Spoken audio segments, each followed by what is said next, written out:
Hey everybody, welcome back to another all-new X is for Show, your premier media response show, just responding like a week later, right? We are X is for Show. You can check us out on all the soch at X is for Show. As for me, I'm Nico Action, and you can check me out at NICOACTION and leave off the last S for savings. So it would be Nico Actions, but we're leaving the S off for savings? Yes, it's silent. Okay. Nico Actions also feels like a very good, when you're eventually imprisoned, we will take Nico Actions to see you freed. Oh, yeah, especially because I'll be wrongly accused. I did not eat that entire broccoli people's solar system. What does that make TK elementals? Horrible little spirits. Just the worst little creatures ever. And if you want to talk to me about them, and the real name that I want to use, but Twitter won't let me, find me at TK Elemental on Twitter and Instagram.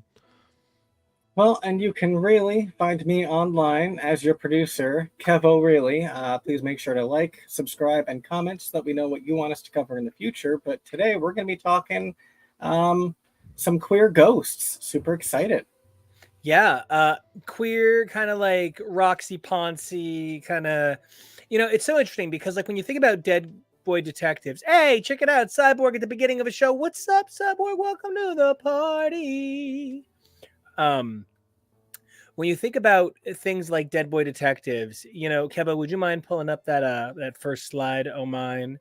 For most people, when they think about dead boy detectives, I think the thing that comes to mind is Sandman 25 from Season of Mists, the world's introduction to these two upstanding young undead gentlemen.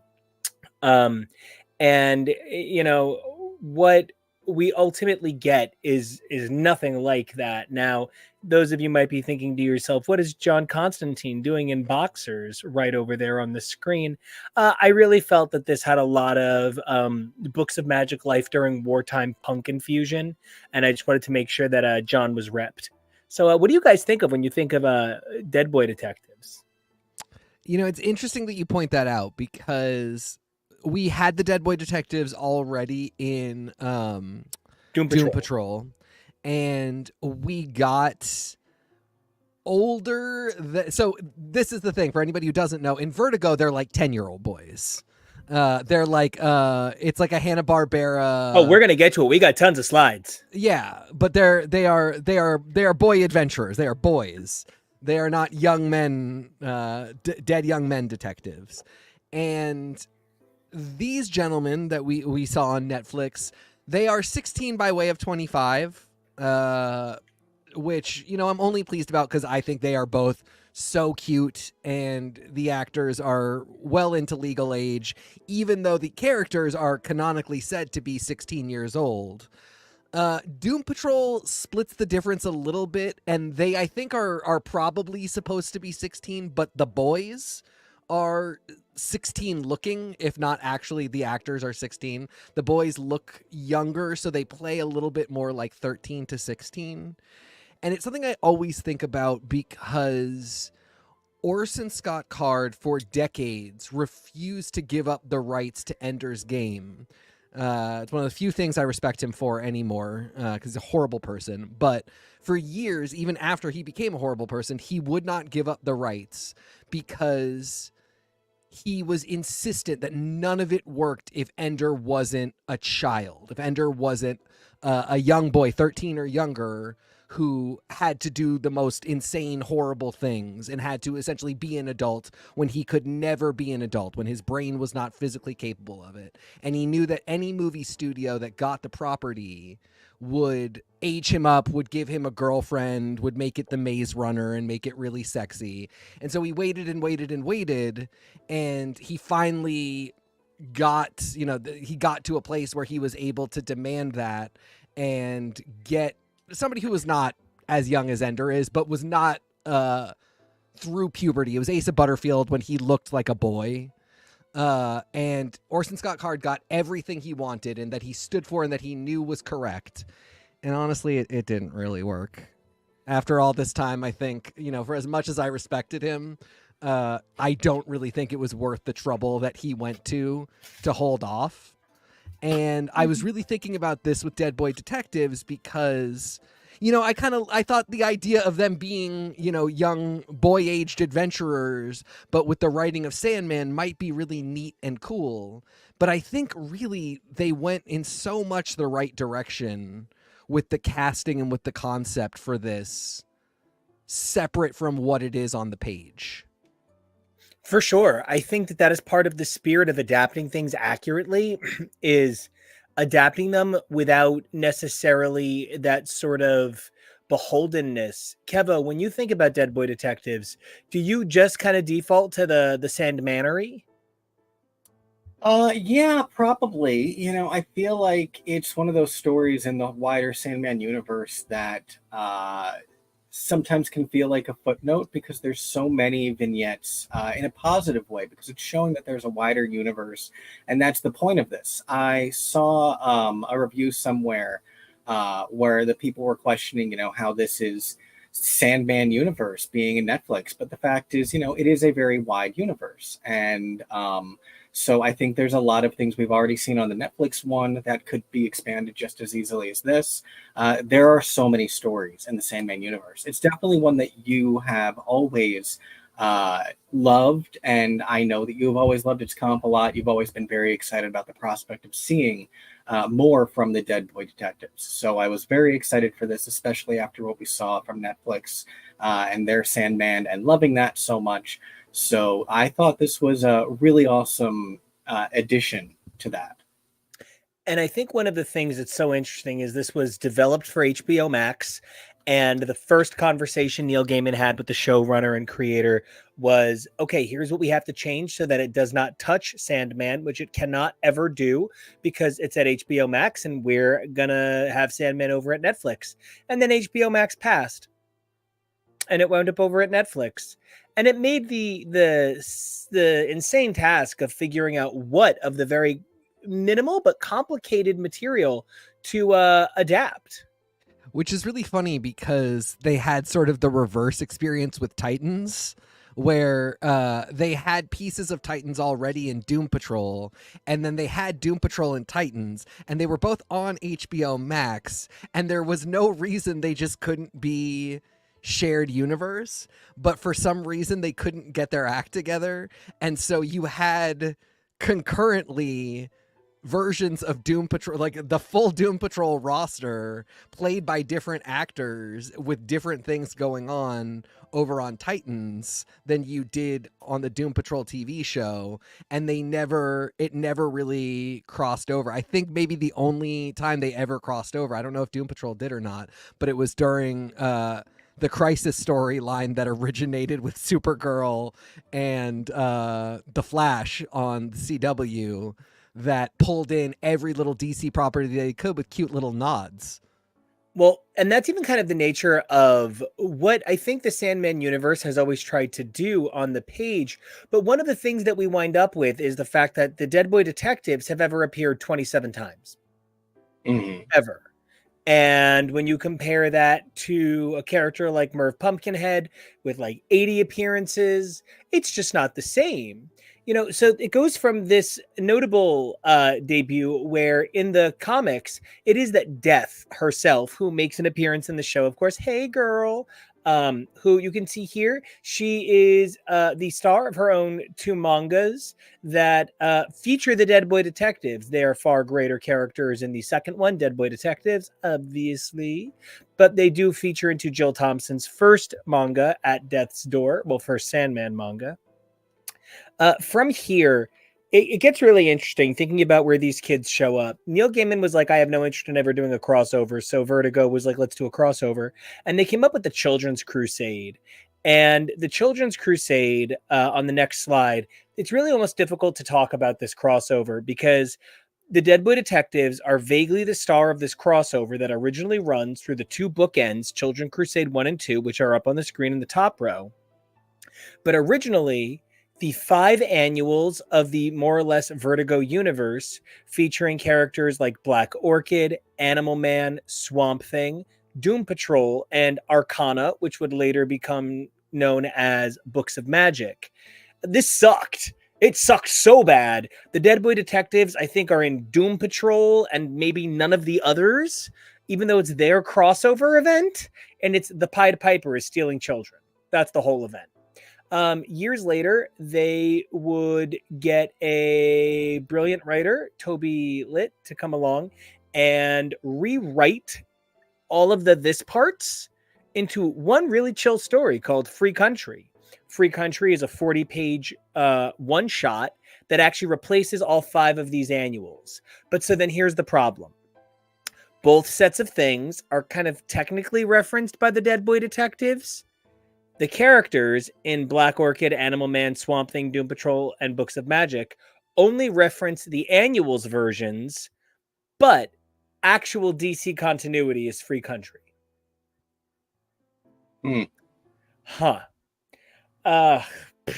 Well, from this mess to a whole lot easier to deal with, the Dead Boy Detectives would go on to have some seldom appearances, like their own miniseries, Dead Boy Detectives 1 through 4, which was written by none other than TV and movies Ed Brubaker.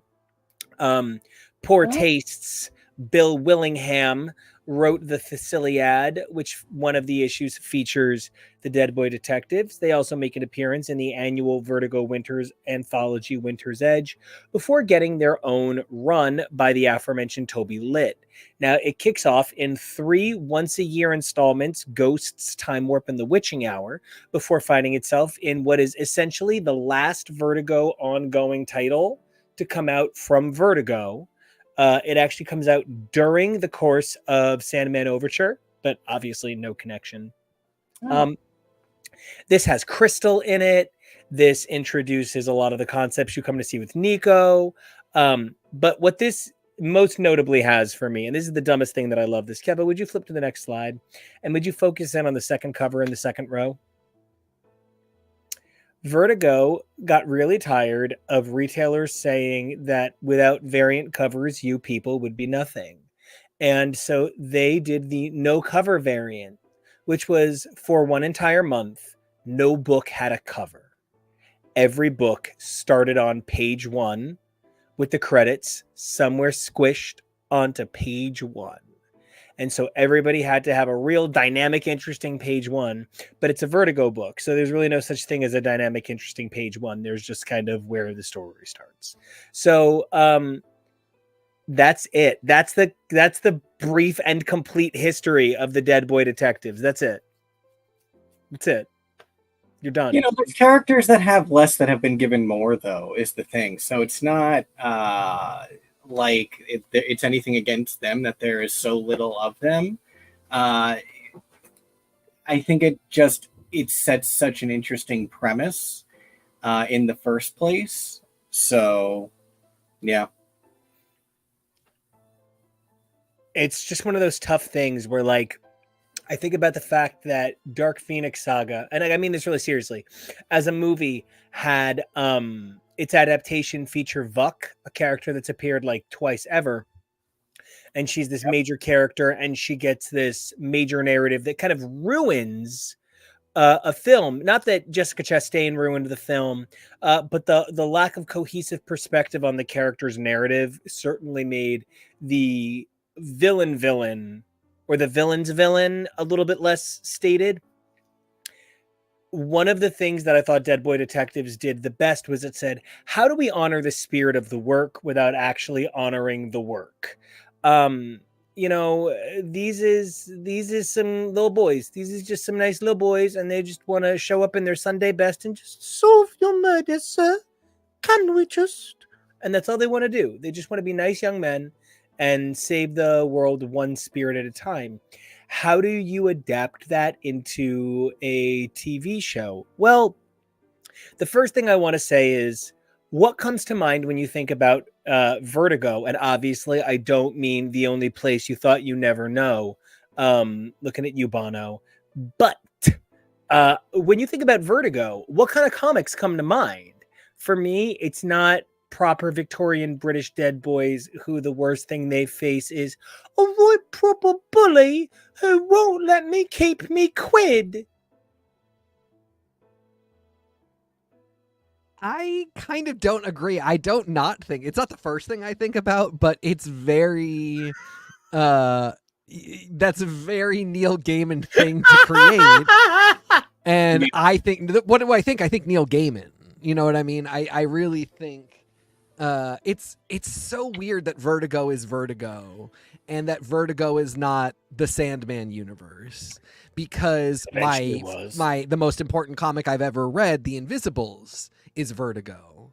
And that's Grant Morrison, and that is in no way tied to the rest of DC, and insanely has never been, doomsday clocked into DC, which I am very pleased about. But there are so many things that were printed under the Vertigo imprint that are precious to me, and yet I don't really think of as Vertigo when I think about, like, what's the vibe. And at the same time, I'm thinking about, like, well, now we are actually through Netflix talking about the Sandman universe and the stuff that could really overlap with what this central property of Sandman. I mean, and of course you showed a few things, but like right off the top of my head, the first thing I think is like, okay, Black Orchid's got to be next. Ooh, okay. Because like I think Swamp Thing probably is too DC to be free game. Although DC has a wild strategy, so who knows? Yeah, because what is James Gunn's upcoming stupid, dumb, wild animal man? Hold on, wait. I think Cyborg just said he's pissing himself laughing at my British accent because he thinks I should be in Mary Poppins with Dick Van Dyke. Yes, that's his dream. For the record, Dick Van Dyke let me know that my British accent is a hate crime. And that is where we're at. I am why Lord will never be royals. It is that level of the crown is different because of me. But don't lie that you would happily do it if paid. If they were like, that's who we want to play our chimney sweep. It could be with the Beatles. But we saw with Sandman right off the bat that decisions had to be made. We could not have John Constantine. And John Constantine is not a huge part of Sandman, but a huge part of Sandman. Like it's kind of important. It's definitely important to the history of how the book grows into DC and how DC grows out of the book. Yeah. I just want to say, you're very right. I don't think that you can do, like, I kind of maintain that you kind of can't read one book in Vertigo by itself. It's Sandman and Hellblazer. And then it's like Hellblazer and Books of Magic. And then it's like Hellblazer and everything else was canceled. So just find what's left. But we can't have John Constantine. So what do? We've got Joanna. Which ended up being a fantastic choice. Jenna Coleman killed it in the role. I think that character has legs. That could be the next character more than Black Orchid. But we can't have our gorgeous, 21-inch waist, huge titties, white hair, goth girl for death, because that's just not a realistic thing. It was a gorgeous, depiction. I think we all had a ton of fun in the 90s with the various depictions of death. I, as a Tori Amos fan, have a special attraction to depictions of death and delirium, but they're all white.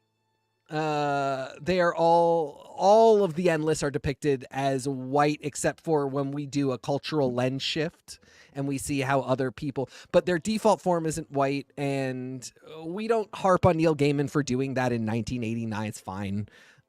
People drew what they drew. They created what they created, but all these 30 plus years later, we got to do something a little different. So we have the incredible Kirby Hall Batiste now playing Death. Amazing adaptive choice for the medium. And as soon as they announced Dead Boy Detectives and you started to get photos and stuff, you could really see that what they were saying was like, we have access to the property, but it has to be adapted. It has to be taken into the medium that it's going to be on and into the time that it's going to be done. And it's just not going to work if it is, how can we be as faithful as possible to this concept? And I think Sandman has shown that even its strongest concepts, even its most iconic characters like Death, don't need faithful to physical appearance or certain characteristics to be perfect for who they are.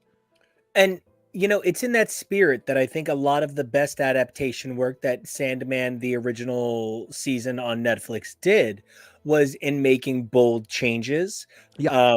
There were things that, like, if Rose Walker never says, love gets inside you, I'll be heartbroken. But like, I didn't need a pasty Nico, the pop goddess, not the pop god, looking Death for me to understand Death. I didn't need those non-changes, which is part of what made Kevo, if you would go to that incredible cast shot in the neon of Dead Boy Detectives, part of what made Dead Boy Detectives so delectable for me, we got Death and we got Despair, two incredible appearances. Oh, Kevo, I'm so sorry. I meant the cast shot with all of those beautiful profile heads. Dead Boy Detective. Yes, thank you.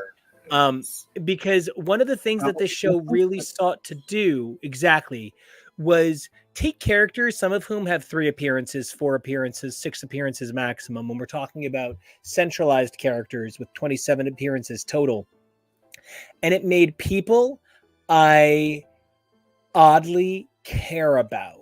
There is a sitcomery to Jenny and Nico. There is an elevation of sort of that Sabrina Chilling Adventures character in Crystal, in Esther. But where this show really shined for me was the depiction of characters like the Night Nurse and the Cat King, who represented ideologues within the confines of the Sandman universe, never made on the same level as Despair or Death, who of course gets some killer airtime, but are instead elevated as their own form of spirits and sprites, in the same way that, TK Elementals should be the same thing as the Dandelion sprites. Who I do want to talk about. They're fantastic. I can't wait for their stand-up tour, or their tiny stand-up tour. I really think you're right, though. Like Esther, the Night Nurse, and the Cat King are 3 characters that feel very Gaiminian. Like they really hew to the world that he creates and the rules of the world. The idea that the Cat King is a cat but has human form is such a Gaiman thing. We get this, of course, if you're a fan of Sandman at all, but then if you're a fan of the show, and then the cats and the Dream of 1,000 Cats from Sandman, which the most amazing surprise episode drop of all time, but a beloved comic already. It feels like something very much attached to what we already know, and we know about witches from Sandman as well. The rules aren't super laid out, so the idea that you have this character, it's kind of more about you have to get the vibe right. The woman feels like somebody who plausibly could know Cecily or Thessaly. Yes. She feels like, sure. and that's the vibe right there. Like that's the thing that any show can have a witch, but then what are your witch rules? Like how does magic work in your universe? Well, I hope every witch has to use a funny voice whenever she wants to communicate anything. I love her. She was on Claws. Oh, was with, she? with Niecy Niecy Nash, Nash, right? which is one of my favorite shows. And she's very good in that. I would have thought she was one of those actors that wasn't actually acting that much on Claws and was like kind of just that. What? Oh, that reminds me to say on air, one of the cats that's spying on them is voiced by Amber Nash from Archer. So Pam is one of the cats that's spying on Edwin. Oh, that's amazing. I had no idea. I just want to say that I think Katie Cassidy is one of the most perfect actresses of all time. Yes. So I'm a big fan of undersung characters from Supernatural. And while the whole world waits for Walker's renewal or cancellation fate, I am very excited to hear that is Rowena from Supernatural getting action as the night nurse. And it's also very exciting to see both Tasty Cake and Cyborg taking time from the Holy Week to come be on the show. Of course, the Holy Week referring to the fact that Doctor Who will be returning to airwaves just this very week, and also Eurovision. But also, the funny thing about Ruth Connell, who plays the night nurse, do you know who else she plays? No. The night nurse. No. On DC, on Doom Patrol. Shut up. That's so funny. That is multiversally cool. Yeah, it's definitely a different spin on the character, but she has played this character in two different settings. She is an incredibly talented actor. Wow. I think she this was another thing. Like, we know that there is this enormous layer of abstraction to the endless and the things that they represent.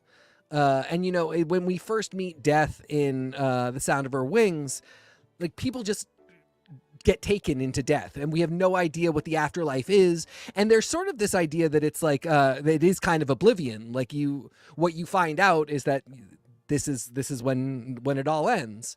And so the idea of afterlife stuff really has to reflect the dreaming in a similar way, because that is our only reference to what we can understand about the world of an endless is what we see in the dreaming, because we don't really see any other people in any other realms.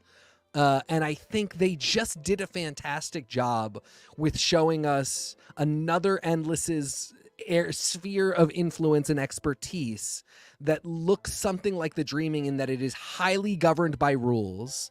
There's a lot of like entities and people that keep it working, and outside of all that, there's way more higher concept stuff going on that we can't ever understand, but this is how it feels a little closer to the world that we live in.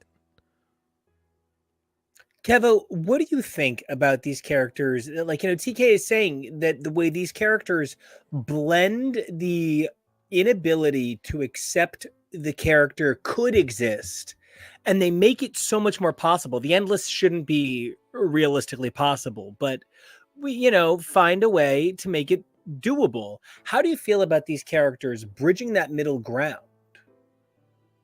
I think Sandman Verse has always had these fun little characters who are these interesting little concepts, like the night nurse and the lost and found, and she's finding lost children. Like, there are always these cute little character concepts and ideas that are almost ephemeral at times. This interpretation of hell that we saw here, it's not the only interpretation of hell in this universe, and it wouldn't be, because there's just so much to it. And so I think there is room for so many of these things. Like, I'm blanking on his name right now, but like the guy in the fish, that came out of nowhere. But that is so Gaiman and so Oh yeah, the guy who was like, yeah. "Oh, we got a lot of answers for you When trapped in this little she's fish. Let's just go home. Talk to the fish. Be nice to it." when she's stuck in the fish, exactly. And so I think there's a lot of different concepts like that. From that to Maxine on the more human end of the spectrum, where uh, it's these things that are almost one off, and they go off into the night. And there's so many characters that come into the world like them. I like when I watch you sleep, and I just, no, I didn't mean it like creepy. It's not like creepy when I watch you sleep. It's like when I watch you sleep, but it's comforting, you know? Oh my God, the weird moments Jenny had on this show. Jenny was this character that you just kept expecting for them to be like, no, she's an endless. And she is actually just fascinating. And that's okay to be in a world of gods. In a world of presidents, we spend a whole lot more time talking about Taylor Swift than we do Joe Biden. And part of why that's really interesting is because it's okay to talk about a Jenny in a world with a dream. Also, don't forget we're covering her sister over on Based on a True Story, because this is Kaylee Cuoco's sister. I was gonna say I think that's a very important piece of knowledge, is that she is Kaylee Cuoco's sister. But I feel like gives a completely different performance than Kaylee Cuoco, who is like, I'm every woman.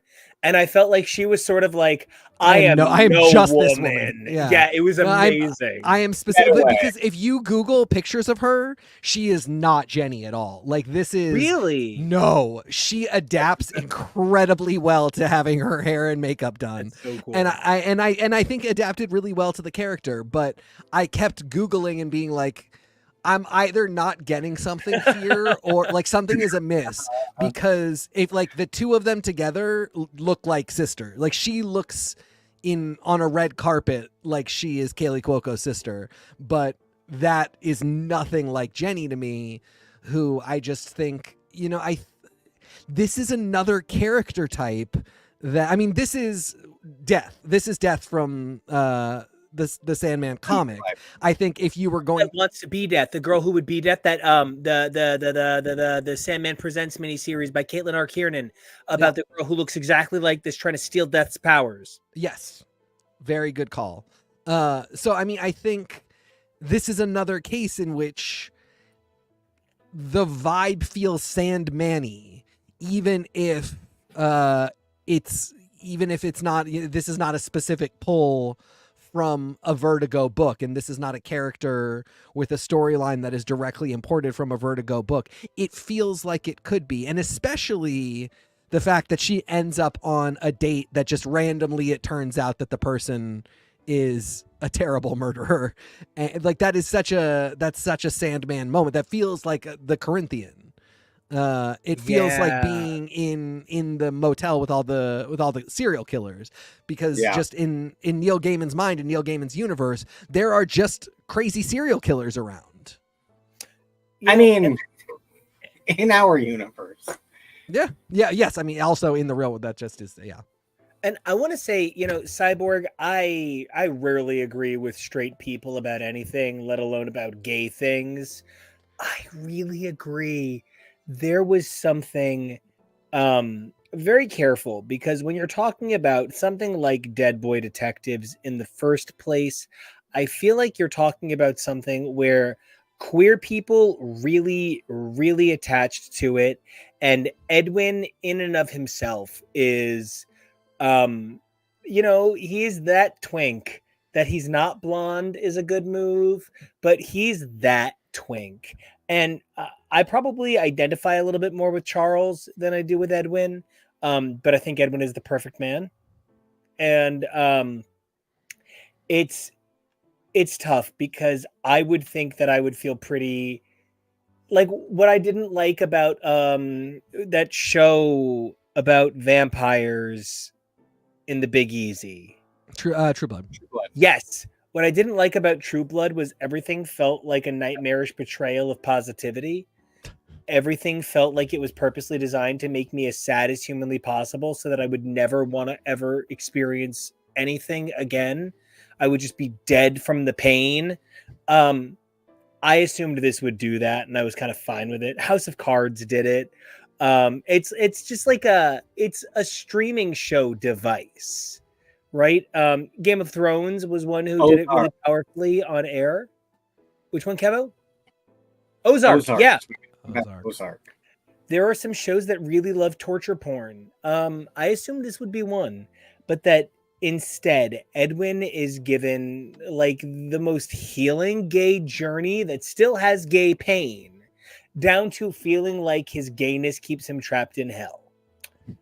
I just thought this was a knockout of the park. This really was a win for the queer community.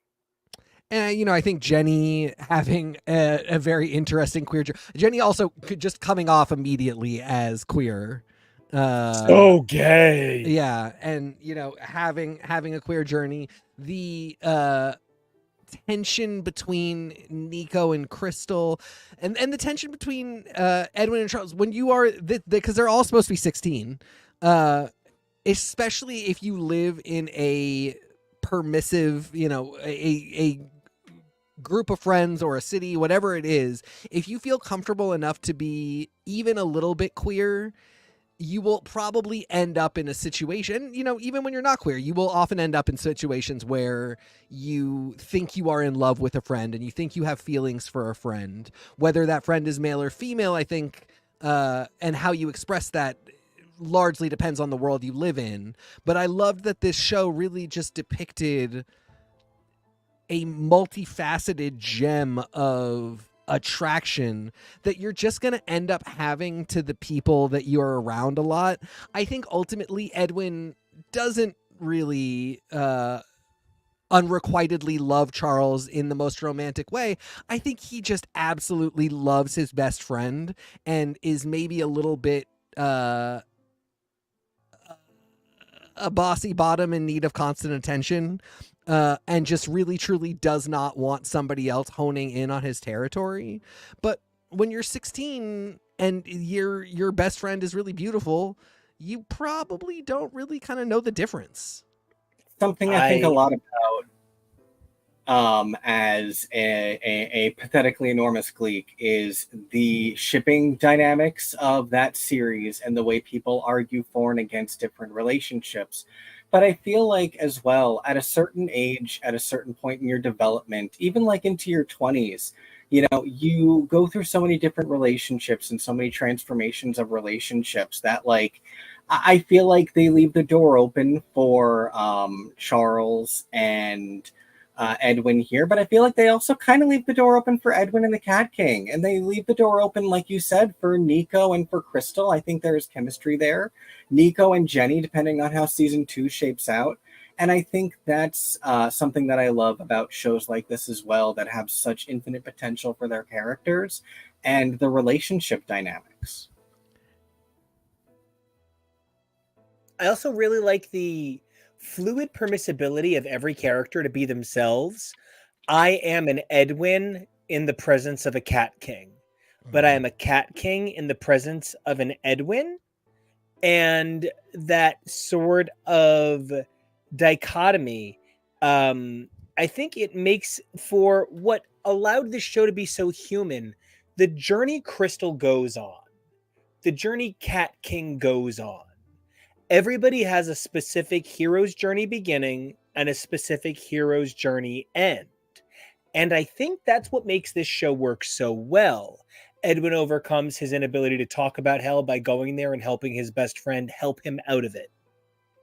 Charles is able to let go of the pain of protecting others and chooses to keep protecting others, even though protecting someone else ultimately resulted in his death.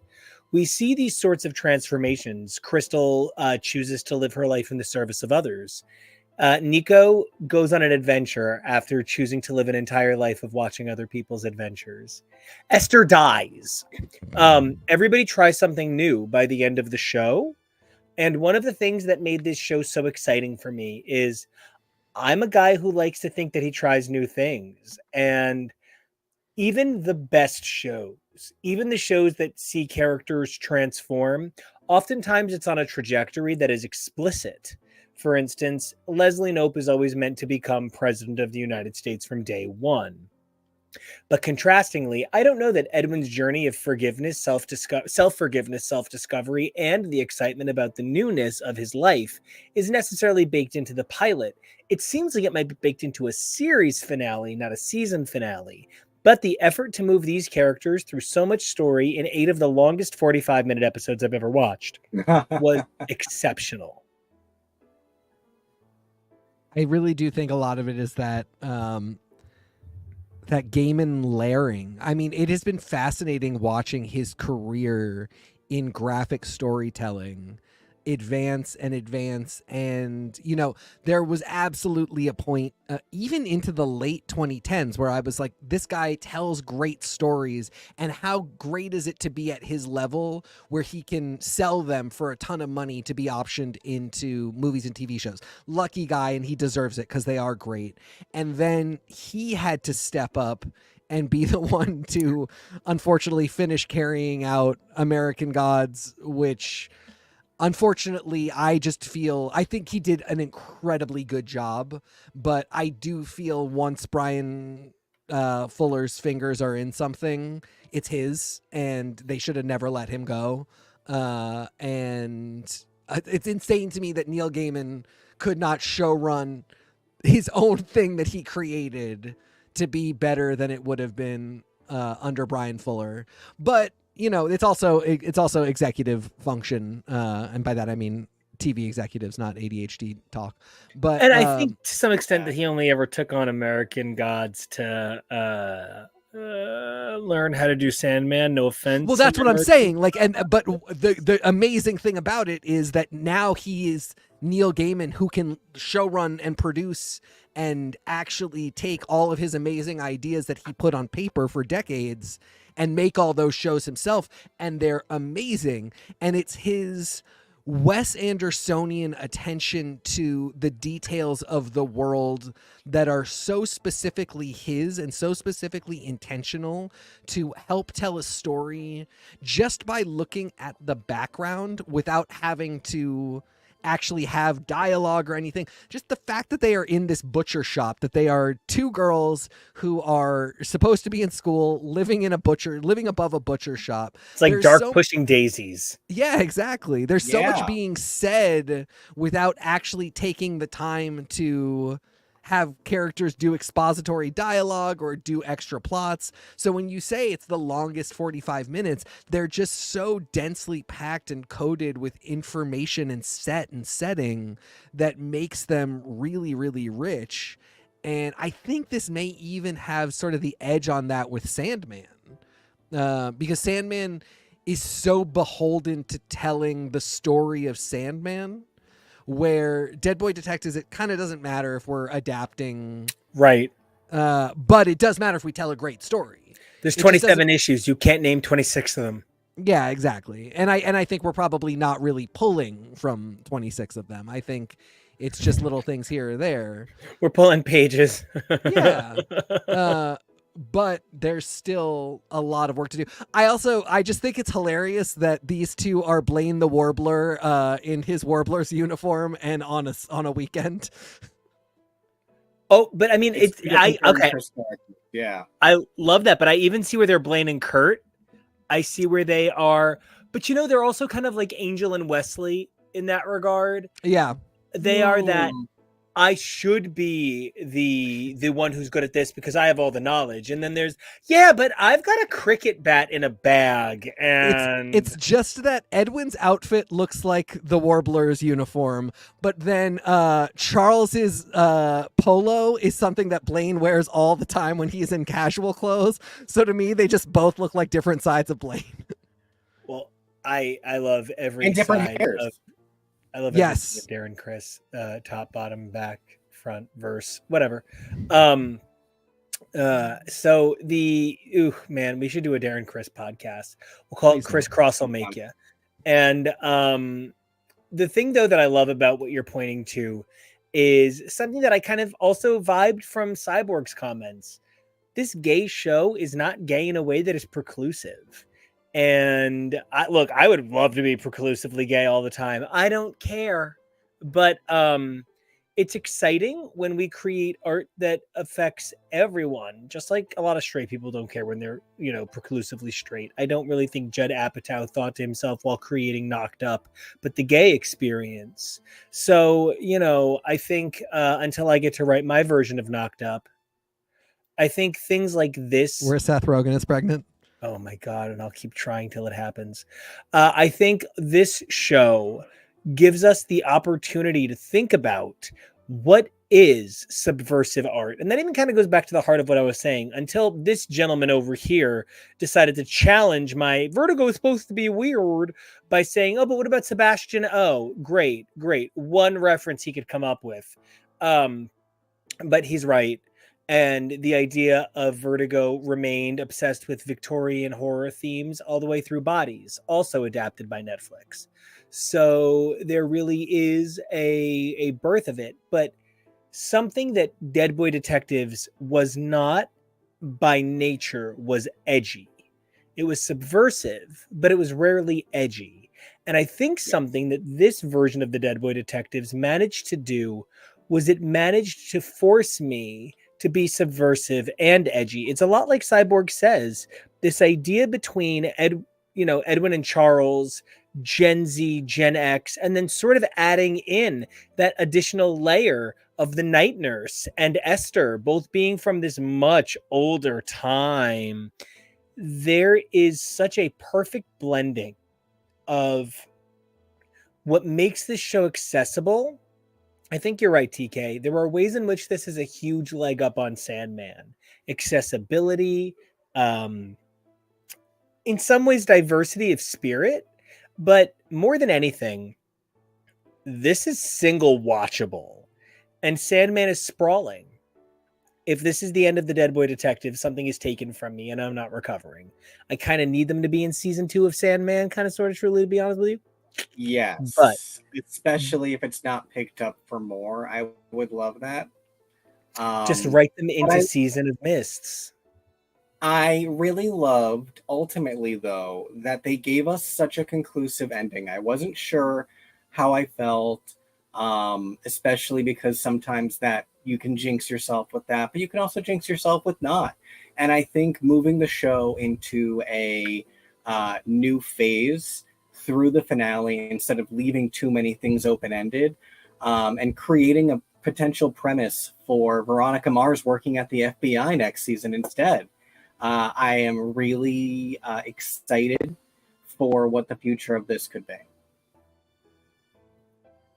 How about you, TK? What is your vibe on... Oh, wait, no, actually, we can't do wrap up. Actually, so give your vibe, but then we got to come back and talk about a few other characters. Let's talk about the characters first, because I have some thoughts. I have a thing. Cat King. One of the things Cat King actually is confrontational of an identity structure that we have trouble engaging with. He is actually not a good person, but he's not a bad person. He's not a person. And something that we really struggle with is the description and the further discovery of the identity of the amoral character. This is a character that, if this wasn't a Greg Berlanti show, if this had been a Ryan Murphy show, season 3, he's the big bad. He has to die, and he's ruined everything for Edwin. Everything. But there is something about what this character offers. He might be amoral. He might not actually be a very good guy, but he's in it for Edwin, at least for now. And I don't know that Edwin is a whole lot better. So I'm fascinated by what this character offers in terms of a world that does not always handle amorality. So now that you've talked about Lucas Gage, talk about the character of the Cat King. Oh, well, so the Cat King. That was a joke. Well, one time the Cat King. Lucas Gage actually is evil. He's not just amoral. One time, Cat King was on a Skype call, and production manager little harbor, yeah, and so he took his tit out, and he's Lil' Kim. So no, I know very little about this actor. I think he sort of looks like every guy at a Comic-Con who knows his friends are more attractive than him. He gives off the vibe of guard guy who sleeps with everybody. That's Cat King, not Lucas Gage. I'm positive that name is actually just a gay porn star. Stop that. I know, really. Yes, I have to imagine. Go Google his super hot ex-husband that he was married to for 6 months. That's which is like I shouldn't dunk on him for that. But there is this thing about the show, and it starts with Lucas Gage. It also, the big thing that tipped me off to, or like made me start thinking about it, was the casting of Caitlin Riley as Letty, one of the two Dandelion sprites. She's an actor that became insanely successful on TikTok for just like these really stupid like just little monologues that she would do. Like the one that I think everybody knows is she's doing the wedding vows of the girl that you hate in high school. And Jason, if you had told me 3 years ago that my waiter at Chili's would be standing up here with me today getting married, and there were 147 cats, he forgot to count himself. Oh, there you go.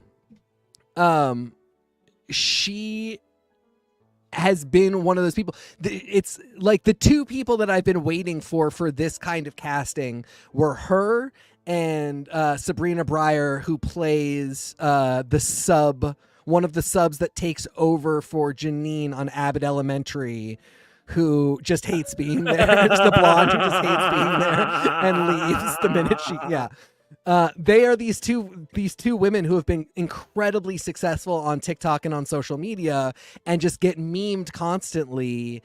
And I don't want to say it's like a stunt casting because she's so good. She's perfect for this role. She's really funny. But I do think it was an attempt to notice things that appeal to, I don't even want to say it's just the younger generation, because honestly, she got the same treatment when she was included as the director in the final season of High School Musical, the series, where she was treated like this, like creative comedic ingenue. They gave her all of these highlights for her unique style of humor on High School Musical, the series, which I just really enjoy saying that. High School Musical, the series. You gotta get it out. You gotta have that, the rhythm. People know who she is. Millions of people follow her, and so I think it is really smart to pull characters like this because, like I said, I don't think this is stunt casting. I don't think this is a role that she didn't earn or she wasn't good at, but I think that it's pulling from just a really engaged subset of people who want to see her succeed. And who might be interested in seeing what she's up to. I also noticed it because one of the songs that they pulled during the montage where they're interviewing people at the high school is by a guy that I follow on TikTok named Z Machine, who is, again, like just, he's not a particularly huge artist on Spotify. Like he's not doing millions of streams or anything, but he's been very successful online. He has a really like good following, and it was just, of all the music that I heard, because a lot of it is very much recognizable, pop music. It was very interesting to hear an artist that I know specifically from TikTok, while seeing a character that I also know from that same thing. Again, Lucas Gage kind of falls in that same category because he's just been somebody that people kind of talk about and meme about and is less like a really popular actor.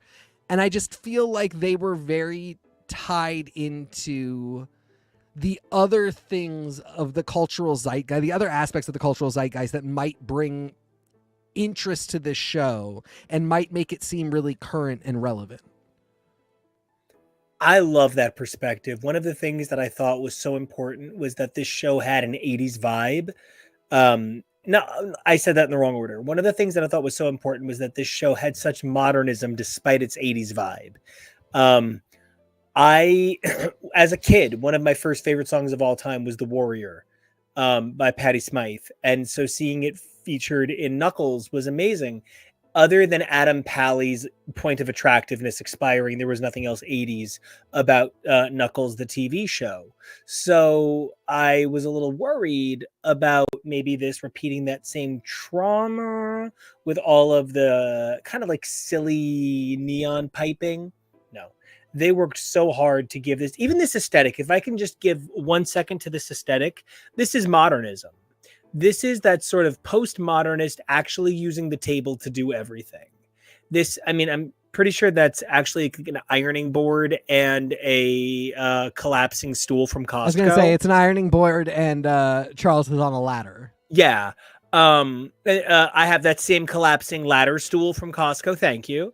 The modernism of actually using the things on set. This is Tony winner Michael Grief. This is considering and experimenting with form and understanding that if your cast is dynamic, you can have as little on the stage as you want because the power comes from the performance, not from the set dressing.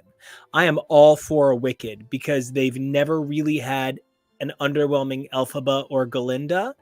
But I guess we'll see what happens. Starts. Gotta say, when they sing the fucking Prince of Egypt's When You Believe, she's not. I mean, I love Cynthia Erivo, but Ariana Grande is not Mariah Carey, and that's another episode for another day. Yeah.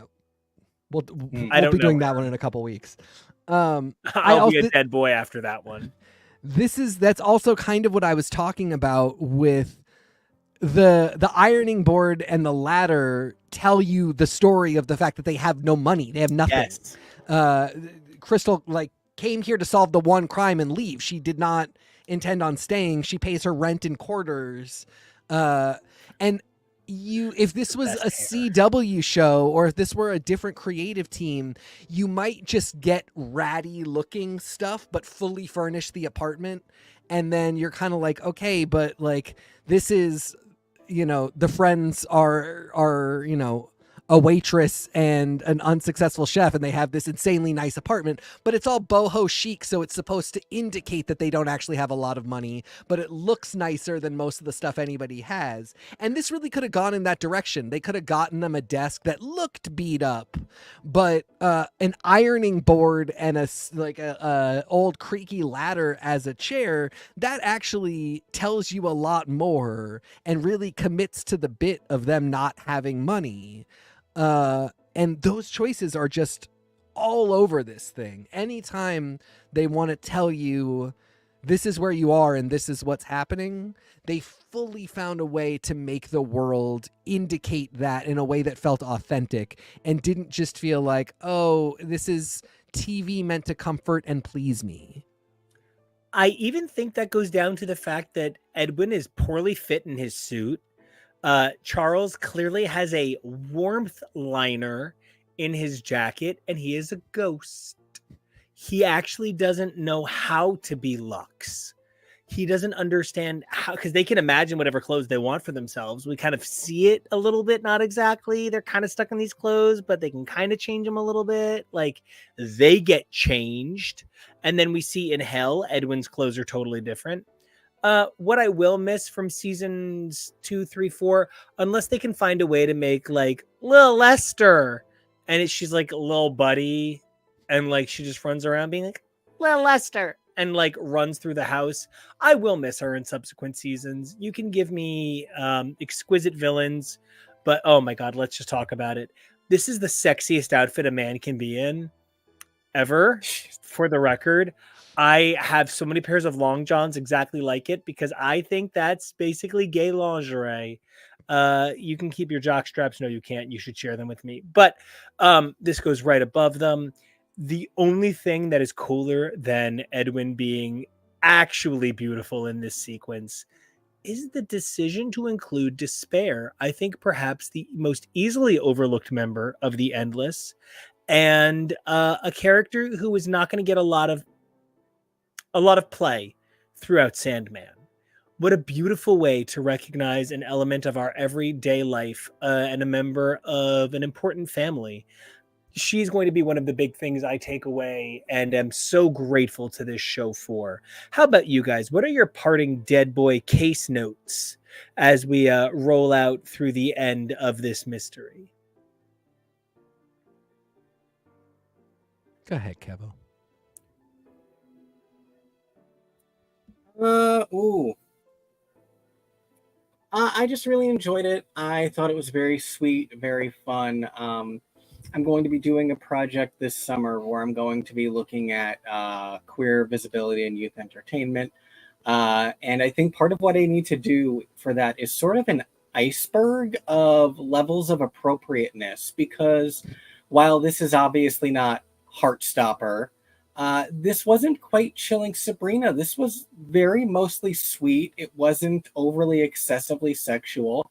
It's gory and violent because it's still Sandman verse, and that's its horror. So it is fulfilling that. But it is overall just very sweet and super queer positive. I saw a comment that felt like it was a little bit too kill your gaze, but I feel like it's kill your gaze just because it's horror and we are seeing full spectrum of queer and they're visibility. dead at Dead the boy end. detectives. It's we also can in fact be victims. We can be heroes. We can find love. We can face rejection. We can cause rejection, and that was something that was. We got to see a whole spectrum of stories for Edwin as a queer character, and I think that was really great. And like I said, with where the characters are left, I'm excited for the possibility of more. I just want to say big points up to our resident straight ally, Cyborg, for being the one to mention Monty the Raven and the I didn't do that on quality purpose. of his complicated queerness. As a guy who has fucked a whole lot of tweaked out crow raven boys, they so rarely tweet away so kindly. And I won't miss him, but the actor gave a great performance, and I'm very grateful to the actor's honesty in a role that was what none of us ever want in our lives. Yeah. It was the one thing that felt a little bit predictable, not in a bad way, but just in it's sort of a fairy tale type trope. Yes. Like, of course, the evil golem that you create is going to fall in love with the thing that it is sent to kill. The way that River Song eventually fell in love with the doctor.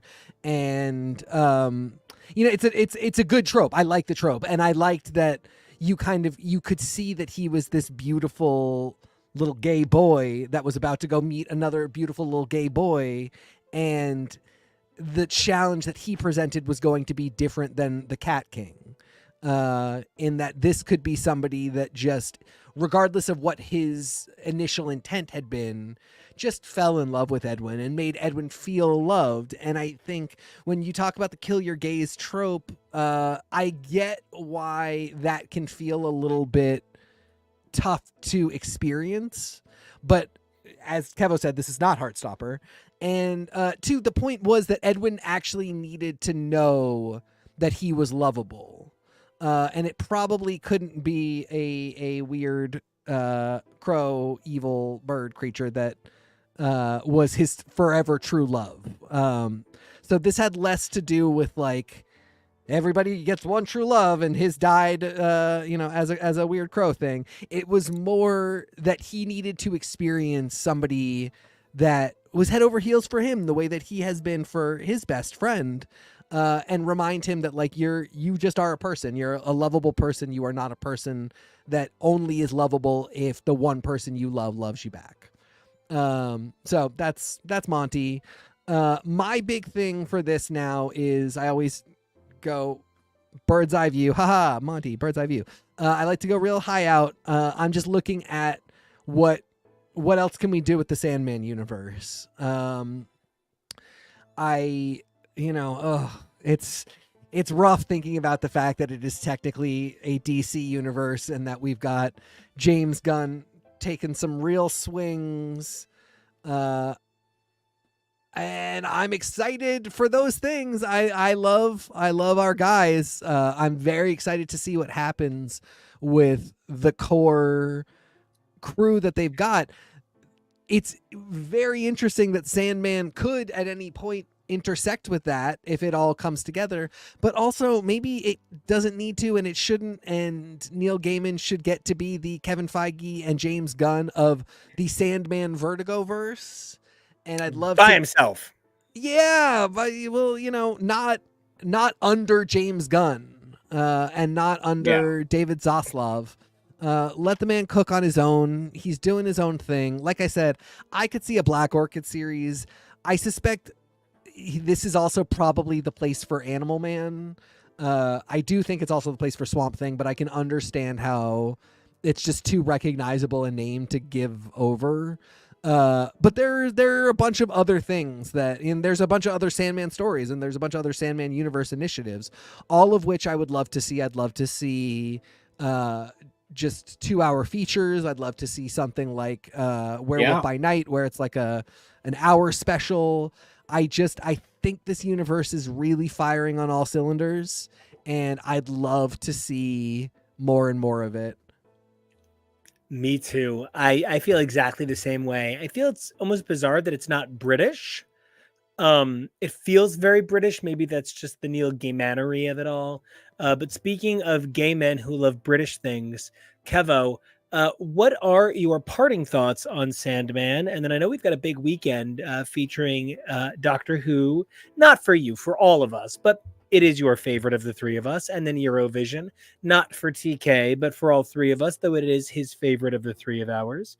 And I would love to roll us out into some credits where everybody can find you, what you're excited about, and work our way up this very attractive totem.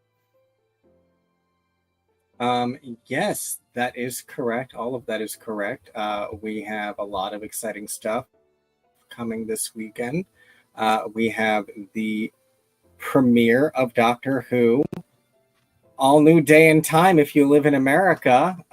We are going to be getting the premiere of this season dropping at 7 p.m. Eastern Standard Time, which is wild, wild stuff. And so I am going to be joining Dave from the rathole.ca. And we are going to be hosting a live watch of both episodes of the premiere that will be streaming to this channel as well. So definitely come check us out and join us in the chats, whichever channel or service you end up wanting to watch it on. And we're going to have a real good time. I am super stoked for the Doctor Who debut of Jinx Monsoon, and intrigued to see if there's anywhere that this character could go after this episode, because you never know. And then, as you said, this weekend we've got Eurovision. I am already super stoked about some of the entrants that have made it to the final round. So we're going to have to keep a close eye on that and get ready. Sexiest boy in all of Europe made it. Thing?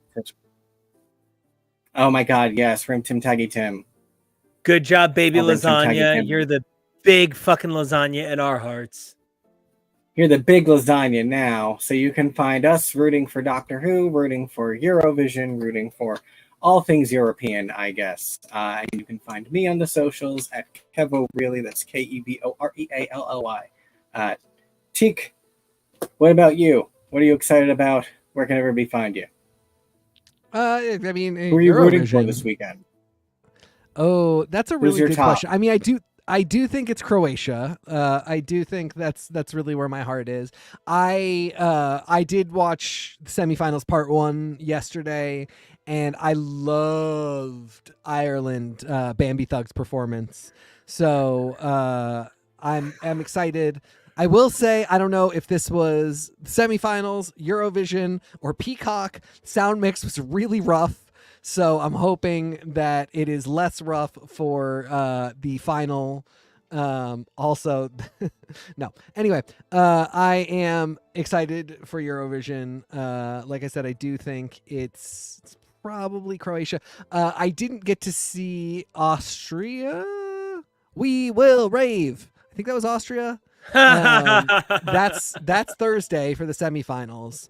And that's I don't think that song has any chance, but I will be rooting for it at least to get into the finals. But Eurovision Day is always really fun. I think it's especially fun to me because it's like the middle of the day for us.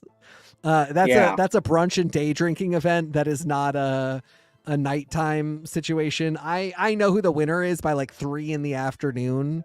It's fantastic. So yeah, I'm super stoked for Eurovision. And where can Nico, we find what about you? you? Oh, you can find me at TK Elemental. Important. You can usually find me hanging out with him and the guy right below him at Nico Action. That's NICOACTION. And until next time, guys, we love making the show for you.